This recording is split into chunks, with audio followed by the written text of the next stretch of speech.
ನೀವು ನೋಡ್ತಿದ್ರ ರಿಪಬ್ಲಿಕ್ ಕನ್ನಡ. ನಾನು ನಿಕೇಶ್ ಕೊಠಾರಿ. ರಾಜ್ಯದ ಜನರಿಗೆ ಮತ್ತೊಂದು ಬಂದ್ ಬಿಸಿ ತಟ್ಟುವಂತ ಎಲ್ಲಾ ಸಂದರ್ಭ ಕೂಡ ಈಗ ರೆಡಿ ಆಗಿದೆ. ಅದು ಕೂಡ ಸಾರಿಗೆ ನೌಕರರ ಬೃಹತ್ ಪ್ರತಿಭಟನೆಗೆ ಈಗಾಗಲೇ ಸಿದ್ಧರಾಗ್ತಿರುವಂತದ್ದು. ಕಾರಣ ಇಷ್ಟೇ, ಅವರಿಗೆ 7ನೇ ವೇತನ ಆಯೋಗ ಘೋಷಣೆಗೆ ಒತ್ತಾಯವನ್ನ ಮಾಡ್ತಾ ಇದ್ದಾರೆ. ಬಜೆಟ್ನಲ್ಲಿ ಬೇಡಿಕೆ ಈಡೇರಿಸುವಂತೆ ಮನವಿ ಕೂಡ ಮಾಡಿಕೊಂಡಿದ್ರು. ಇನ್ ಕೇಸ್ ಏನಾದ್ರೂ ಈಡೇರಿಸದೆ ಹೋದ್ರೆ ಬಂದ್ ಮಾಡೋದಾಗಿ ಎಚ್ಚರಿಕೆಯನ್ನು ಕೊಟ್ಟಿದ್ದಾರೆ. ಬಂದ್ ಮಾಡೋದಾದ್ರೆ ಮಾರ್ಚ್ 25ರಂದು ಬಂದ್ ದಿನಾಂಕ ಕೂಡ ಘೋಷಣೆ ಆಗಿದೆ. 7ನೇ ವೇತನ ಆಯೋಗ ಘೋಷಣೆ ಆಗಬೇಕು ಎನ್ನುವಂಥದ್ದು ಇವರ ಒತ್ತಾಯ. ಇನ್ ಕೇಸ್ ಏನಾದ್ರೂ ಮಾಡದೆ ಹೋದ್ರೆ, ಈಗ 16ನೇ ಬಜೆಟ್ ಸಿಎಂ ಸಿದ್ದರಾಮಯ್ಯ ನಾಳೆ ಮಂಡಿಸಲಿದ್ದಾರೆ. ಆ ಬಜೆಟ್ನಲ್ಲಿ 7ನೇ ವೇತನ ಆಯೋಗ ಘೋಷಣೆಗೆ ಈಗಾಗಲೇ ಇವರು ಮನವಿಯನ್ನ ಮಾಡಿಕೊಂಡಿದ್ದಾರೆ ಸಾರಿಗೆ ನೌಕರರು. ಇನ್ ಕೇಸ್ ಏನಾದ್ರೂ ಮಾಡದೆ ಹೋದ್ರೆ ನಾವು ಬಂದ್ ಮಾಡ್ತೀವಿ, ಬಂದ್ ಮಾಡಿದ್ರೆ 25 ಮಾರ್ಚ್ ಅಂದ್ರೂ ಬಂದ್ ಮಾಡ್ತೀವಿ ಅಂತ ಹೇಳಿದ್ರು. ಆದ್ರೆ ಇನ್ನೊಂದು ನೆನ್ಪಿಟ್ಕೊಳ್ಬೇಕು, ಮಾರ್ಚ್ 22 ಕನ್ನಡ ಪರ ಸಂಘಟನೆಗಳು ಕೂಡ ಬಂದ್ಗೆ ಕರೆ ಕೊಟ್ಟಿದ್ದಾರೆ. ಸಮಗ್ರ ಕರ್ನಾಟಕ ಬಂದ್ ಮಾಡ್ತೀವಿ ಅಂತ ಕನ್ನಡ ಪರ ಸಂಘಟನೆಯವರು 22ಕ್ಕೆ ಬಂದ್ ಕರೆ ಕೊಟ್ಟಿದ್ರು. ಸೊ 25ಕ್ಕೀಗ ಮತ್ತೆ ಮಾರ್ಚ್ 25ಕ್ಕೆ ಈ ಸಾರಿಗೆ ನೌಕರು ಬಂದ್ಗೆ ಕರೆ ಕೊಟ್ಟಿದ್ದಾರೆ.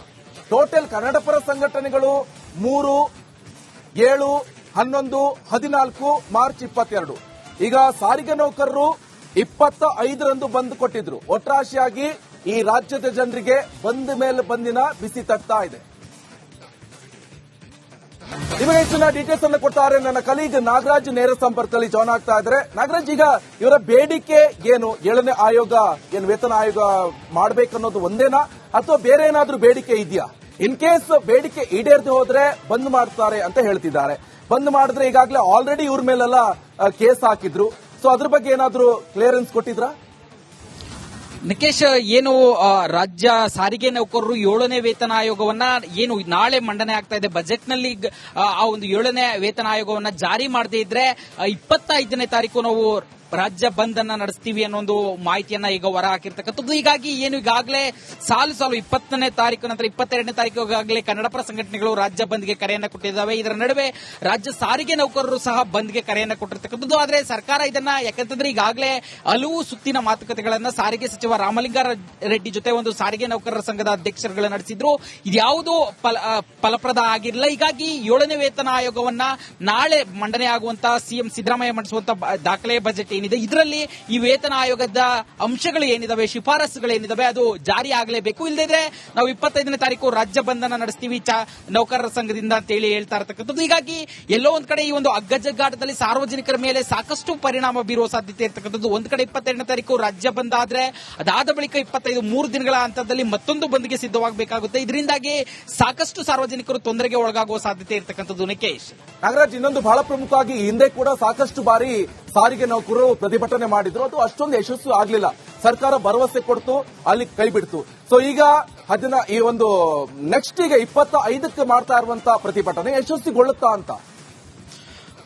ನಿಕೇಶ್, ಈಗಾಗಲೇ ಏನು ಮೊದಲು ಒಮ್ಮೆ ಏನು ರಾಜ್ಯ ಸಾರಿಗೆ ನೌಕರರು ಒಂದು ಒಕ್ಕೊತ್ತಾಯ ಇತ್ತು, ಅವ್ರಿಗಿದ್ದಂತ PF ಅನ್ನ ತುಂಬಿರಲಿಲ್ಲ, ಸಾಕಷ್ಟು ವರ್ಷಗಳ ಒಂದು ಬ್ಯಾಲೆನ್ಸ್ ಅನ್ನ ಪೆಂಡಿಂಗ್ ಇಟ್ಕೊಂಡಿದ್ರು ಅಂತೇಳಿ ಇದನ್ನ ರಾಜ್ಯ ಸಾರಿಗೆ ಸಚಿವರಾದಂತಹ ರಾಮಲಿಂಗಾರೆಡ್ಡಿ ಅವರ ಜೊತೆ ಚರ್ಚೆಯನ್ನ ಮಾಡಿದಾಗ ಕೆಲವು ವಿಚಾರಗಳನ್ನ, ಅಂದ್ರೆ ಇಂದಿನ ಬಿಜೆಪಿ ಸರ್ಕಾರದ ಅವಧಿಯಲ್ಲಿ ಸಾಕಷ್ಟು ಪೆಂಡಿಂಗ್ ಉಳಿಸಿಕೊಂಡಿದ್ರ ಹಣ ದುಬಾರಿಯಾಗಿದೆ, ಹೀಗಾಗಿ ಇದು ತೊಂದರೆ ಆಗ್ತಾ ಇದೆ, ಅದನ್ನ ನಾವು ಕ್ಲಿಯರ್ ಮಾಡ್ತೀವಿ, ಇದಕ್ಕೆ ವಿಶೇಷ ಅನುದಾನವನ್ನ ನಾವು ರಾಜ್ಯ ಸರ್ಕಾರದ ವತಿಯಿಂದ ಬಿಡುಗಡೆ ಮಾಡಿಸ್ಕೊಳ್ತೀವಿ ಸಾರಿಗೆ ಇಲಾಖೆಗೆ ಅಂತೇಳಿ ರಾಮಲಿಂಗಾರೆಡ್ಡಿ ಒಂದು ಆಶ್ವಾಸನೆಯನ್ನು ಕೊಟ್ಟ ನಂತರ ಬಂದ್ ಮಾಡೋದು ಮತ್ತೆ ಮುಷ್ಕರವನ್ನು ವಾಪಸ್ ತೆಗೆದುಕೊಳ್ಳೋದು ಆಗಿ ಸಾರಿಗೆ ನೌಕರರ ಸಂಘಗಳು ಹೇಳಿದ್ದವು. ಆದ್ರೆ ಈಗ ಮತ್ತೊಂದು ಹೊಸ ಬೇಡಿಕೆ ಆಗಿರ್ತಕ್ಕಂಥದ್ದು 7ನೇ ವೇತನ ಆಯೋಗವನ್ನ ಈ ಒಂದು ಬಜೆಟ್ ನಲ್ಲಿ ಜಾರಿ ಮಾಡಬೇಕು ಅಂತೇಳಿ. ಇದನ್ನ ಸರ್ಕಾರ ಯಾವ ರೀತಿ ಪರಿಗಣನೆ ಮಾಡುತ್ತೆ ಅನ್ನೋದು ಸದ್ಯದ ಪ್ರಶ್ನೆ ಆಗಿರ್ತಕ್ಕಂಥದ್ದು. ಅಲ್ಲದೆ ನಾಳೆ ಮಂಡನೆ ಆಗಿರೋ ಬಜೆಟ್ ನಲ್ಲಿ ಸಾರಿಗೆ ನೌಕರರಿಗೆ ಸಂಬಂಧಿಸಿದಂತೆ ಯಾವ ಕೊಡುಗೆಗಳು ಸಿಗಲಿದ್ದಾವೆ ಮತ್ತೆ ಯಾವ ಆಶ್ವಾಸನೆಗಳು ಸಿಗಲಿದ್ದಾವೆ ಅನ್ನೋದ್ರ ಮೇಲೆ ಈ ಒಂದು ಬಂದ್ ಆಗುತ್ತಾ ಇಲ್ವಾ ಅನ್ನೋದು ನಿರ್ಧಾರ ಆಗುವಂತದ್ದು.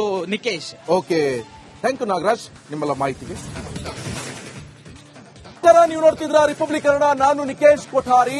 ರಾಜ್ಯದ ಜನರಿಗೆ ಮತ್ತೊಂದು ಬಂದ್ ಬಿಸಿ ತಟ್ಟುವಂತ ಎಲ್ಲಾ ಸಂದರ್ಭ ಕೂಡ ಈಗ ರೆಡಿ ಆಗಿದೆ. ಅದು ಕೂಡ ಸಾರಿಗೆ ನೌಕರರ ಬೃಹತ್ ಪ್ರತಿಭಟನೆಗೆ ಈಗಾಗಲೇ ಸಿದ್ಧರಾಗ್ತಿರುವಂತದ್ದು. ಕಾರಣ ಇಷ್ಟೇ, ಅವರಿಗೆ 7ನೇ ವೇತನ ಆಯೋಗ ಘೋಷಣೆಗೆ ಒತ್ತಾಯವನ್ನ ಮಾಡ್ತಾ ಇದ್ದಾರೆ. ಬಜೆಟ್ನಲ್ಲಿ ಬೇಡಿಕೆ ಈಡೇರಿಸುವಂತೆ ಮನವಿ ಕೂಡ ಮಾಡಿಕೊಂಡಿದ್ರು. ಇನ್ ಕೇಸ್ ಏನಾದ್ರೂ ಈಡೇರಿಸದೆ ಹೋದ್ರೆ ಬಂದ್ ಮಾಡೋದಾಗಿ ಎಚ್ಚರಿಕೆಯನ್ನು ಕೊಟ್ಟಿದ್ದಾರೆ. ಬಂದ್ ಮಾಡೋದಾದ್ರೆ ಮಾರ್ಚ್ 25ರಂದು ಬಂದ್ ದಿನಾಂಕ ಕೂಡ ಘೋಷಣೆ ಆಗಿದೆ. 7ನೇ ವೇತನ ಆಯೋಗ ಘೋಷಣೆ ಆಗಬೇಕು ಎನ್ನುವಂಥದ್ದು ಇವರ ಒತ್ತಾಯ. ಇನ್ ಕೇಸ್ ಏನಾದ್ರೂ ಮಾಡದೆ ಹೋದ್ರೆ ಈಗ 16ನೇ ಬಜೆಟ್ ಏನ್ ಸಿಎಂ ಸಿದ್ದರಾಮಯ್ಯನವರು ನಾಳೆ ಮಂಡಿಸಲಿದ್ದಾರೆ. ಆ ಬಜೆಟ್ನಲ್ಲಿ 7ನೇ ವೇತನ ಆಯೋಗ ಘೋಷಣೆಗೆ ಈಗಾಗಲೇ ಇವರು ಮನವಿಯನ್ನ ಮಾಡಿಕೊಂಡಿದ್ದಾರೆ ಸಾರಿಗೆ ನೌಕರರು. ಇನ್ ಕೇಸ್ ಏನಾದ್ರೂ ಮಾಡದೆ ಹೋದ್ರೆ ನಾವು ಬಂದ್ ಮಾಡ್ತೀವಿ, ಬಂದ್ ಮಾಡಿದ್ರೆ 25 ಮಾರ್ಚ್ ಅಂದ್ರೂ ಬಂದ್ ಮಾಡ್ತೀವಿ ಅಂತ ಹೇಳಿದ್ರು. ಆದ್ರೆ ಇನ್ನೊಂದು ನೆನ್ಪಿಟ್ಕೊಳ್ಬೇಕು, ಮಾರ್ಚ್ 22 ಕನ್ನಡ ಪರ ಸಂಘಟನೆಗಳು ಕೂಡ ಬಂದ್ಗೆ ಕರೆ ಕೊಟ್ಟಿದ್ದಾರೆ. ಸಮಗ್ರ ಕರ್ನಾಟಕ ಬಂದ್ ಮಾಡ್ತೀವಿ ಅಂತ ಕನ್ನಡ ಪರ ಸಂಘಟನೆಯವರು 22ಕ್ಕೆ ಬಂದ್ ಕರೆ ಕೊಟ್ಟಿದ್ರು. ಸೊ 25ಕ್ಕೀಗ ಮತ್ತೆ ಮಾರ್ಚ್ 25ಕ್ಕೆ ಈ ಸಾರಿಗೆ ನೌಕರು ಬಂದ್ಗೆ ಕರೆ ಕೊಟ್ಟಿದ್ದಾರೆ. ಟೋಟಲ್ ಕನ್ನಡ ಪರ ಸಂಘಟನೆಗಳು 3, 7, 11, 14 ಮಾರ್ಚ್ 22. ಈಗ ಸಾರಿಗೆ ನೌಕರರು 25ರಂದು ಬಂದ್ ಕೊಟ್ಟಿದ್ರು. ಒಟ್ರಾಶಿಯಾಗಿ ಈ ರಾಜ್ಯದ ಜನರಿಗೆ ಬಂದ್ ಮೇಲೆ ಬಂದಿನ ಬಿಸಿ ತಟ್ತಾ ಇದೆ. ನಿಮಗೆ ಹೆಚ್ಚಿನ ಡೀಟೇಲ್ಸ್ ಅನ್ನು ಕೊಡ್ತಾರೆ ನನ್ನ ಕಲೀಗ್ ನಾಗರಾಜ್ ನೇರ ಸಂಪರ್ಕದಲ್ಲಿ ಜಾಯ್ನ್ ಆಗ್ತಾ ಇದ್ದಾರೆ. ನಾಗರಾಜ್, ಈಗ ಇವರ ಬೇಡಿಕೆ ಏನು? 7ನೇ ಆಯೋಗ ಏನು ವೇತನ ಆಯೋಗ ಮಾಡಬೇಕನ್ನೋದು ಒಂದೇನಾ ಅಥವಾ ಬೇರೆ ಏನಾದ್ರೂ ಬೇಡಿಕೆ ಇದೆಯಾ? ಇನ್ ಕೇಸ್ ಬೇಡಿಕೆ ಈಡೇರದೆ ಹೋದ್ರೆ ಬಂದ್ ಮಾಡ್ತಾರೆ ಅಂತ ಹೇಳ್ತಿದ್ದಾರೆ. ಬಂದ್ ಮಾಡಿದ್ರೆ ಈಗಾಗಲೇ ಆಲ್ರೆಡಿ ಇವ್ರ ಮೇಲೆಲ್ಲ ಕೇಸ್ ಹಾಕಿದ್ರು. ಸೊ ಅದ್ರ ಬಗ್ಗೆ ಏನಾದ್ರೂ ಕ್ಲಿಯರೆನ್ಸ್ ಕೊಟ್ಟಿದ್ರಾ? ನಿಕೇಶ್, ಏನು ರಾಜ್ಯ ಸಾರಿಗೆ ನೌಕರರು 7ನೇ ವೇತನ ಆಯೋಗವನ್ನ ಏನು ನಾಳೆ ಮಂಡನೆ ಆಗ್ತಾ ಇದೆ ಬಜೆಟ್ನಲ್ಲಿ, ಆ ಒಂದು 7ನೇ ವೇತನ ಆಯೋಗವನ್ನ ಜಾರಿ ಮಾಡದೇ ಇದ್ರೆ 25ನೇ ತಾರೀಕು ನಾವು ರಾಜ್ಯ ಬಂದ್ ಅನ್ನ ನಡೆಸ್ತೀವಿ ಅನ್ನೋ ಒಂದು ಮಾಹಿತಿಯನ್ನ ಈಗ ಹೊರ ಹಾಕಿರ್ತಕ್ಕಂಥದ್ದು. ಹೀಗಾಗಿ ಏನು ಈಗಾಗಲೇ ಸಾಲು 20ನೇ ತಾರೀಕು ನಂತರ 22ನೇ ತಾರೀಕು ಈಗಾಗಲೇ ಕನ್ನಡಪರ ಸಂಘಟನೆಗಳು ರಾಜ್ಯ ಬಂದ್ಗೆ ಕರೆಯನ್ನ ಕೊಟ್ಟಿದ್ದಾವೆ. ಇದರ ನಡುವೆ ರಾಜ್ಯ ಸಾರಿಗೆ ನೌಕರರು ಸಹ ಬಂದ್ಗೆ ಕರೆಯನ್ನ ಕೊಟ್ಟಿರ್ತಕ್ಕಂಥದ್ದು. ಆದ್ರೆ ಸರ್ಕಾರ ಇದನ್ನ ಯಾಕಂತಂದ್ರೆ ಈಗಾಗಲೇ ಹಲವು ಸುತ್ತಿನ ಮಾತುಕತೆಗಳನ್ನ ಸಾರಿಗೆ ಸಚಿವ ರಾಮಲಿಂಗಾರೆಡ್ಡಿ ಜೊತೆ ಒಂದು ಸಾರಿಗೆ ನೌಕರರ ಸಂಘದ ಅಧ್ಯಕ್ಷರುಗಳು ನಡೆಸಿದ್ರು.